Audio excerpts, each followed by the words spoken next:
Kalau dari Bung Uceng, ini apa yang jadi problem utama dan apa yang harus dimaknai dari pernyataannya Pak Mahfud?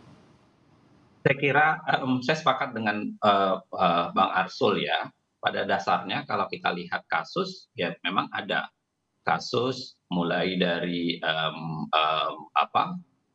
mencoba membeli kebijakan misalnya dalam kasus Undang-Undang BI yang dulu cukup banyak yang dibawa ke KPK, maupun berbagai kasus yang nampak ke publik dalam sebuah proses korupsi ataupun yang tidak nampak atau beredar di kalangan orang-orang tertentu saja. Saya kira itu Mmm, cukup, banyak juga beredar, cerita dan catatan gitu, dan Pak Mahfud juga sudah menyampaikan itu ketika pertemuan kita dengan, tim reformasi hukum, mhm, ya itu salah satu, alasan utama kenapa kemudian ada problem di tingkat, mulai dari mafia, pertanahan, lalu kemudian mafia, proses penegakan, perbaikan kelembagaan, maupun sampai proses misalnya masalah di tingkat, anti korupsi.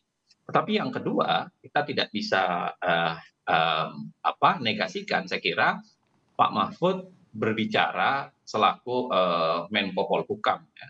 Saya saya punya keyakinan bahwa pembicaraannya itu tidak berbasis opini, tapi pembicaraannya itu sangat mungkin berbasis, data dan informasi yang dikumpulkan selaku Menteri Koordinasi, Politik Hukum dan Keamanan. mmm, Saya kira, menjadi sangat, buruk misalnya ya kalau Pak Mahfud bicara tanpa data yang memadai di wilayah itu. ya oke. Tetapi kalau kita lihat misalnya akarnya kembali misalnya ketemuan, teman-teman, Transparansi Internasional, yang Indonesia, soal indeks persepsi korupsi, sebenarnya catatan terbesar kita memang di World Justice Project ya. World Justice Project nilai kita itu mengalami penurunan terbesar, dan penurunan terbesar ini memang diakibatkan karena, tadi itu, tingginya tingkat konflik of interest, tingginya tingkat konflik kepentingan di mana jabatan-jabatan publik itu seringkali dijabat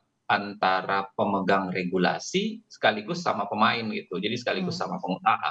Saya kira, kita bisa mencontohnya dengan mudah ya, di ya, kalangan, jajaran menteri oleh Pak Jokowi saja, saya kira, model begitunya, isu begitunya sangat tinggi. Di mana pada ya, saat yang sama dia menjadi pemegang regulasi, tapi pada saat yang sama dia juga memegang usaha-usaha tertentu. mhm, Dan saya kira ada banyak sekali isu yang berkaitan dengan itu, termasuk kemudian isu-isu yang, belakangan sampai dibawa ke proses, peradilan atau ada perdebatan di dunia peradilan misalnya dalam kasus, Haris Azhar dan, mmm, Fathia.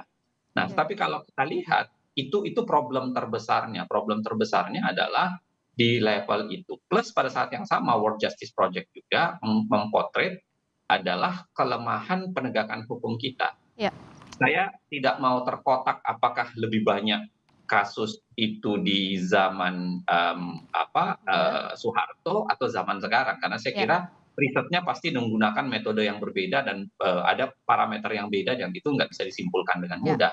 Tapi saya kira apa yang terjadi sekarang, semacam, yang pasti ya kalau kita berbasis pada riset-riset yang sudah lebih dahulu, ada satu riset yang menjelaskan bahwa pasca sekarang itu yang terjadi adalah semacam desentralisasi, korupsi. mmm, Kalau dulu pelakunya itu lebih terpusat mhm, ya, lebih gitu, dilakukan oleh orang-orang tertentu dan kroni-kroni, tertentu ya, dalam mhm, lingkar tertentu, tapi sekarang itu makin terdesentralisasi gitu, oke, makin makin makin jamak. ya, Nah, mungkin kalau itu, alasannya, saya kira kita bisa mengatakan bahwa praktik koruptifnya itu menjadi lebih, jamak ya, dibanding kalau kita bandingkan dengan, oke.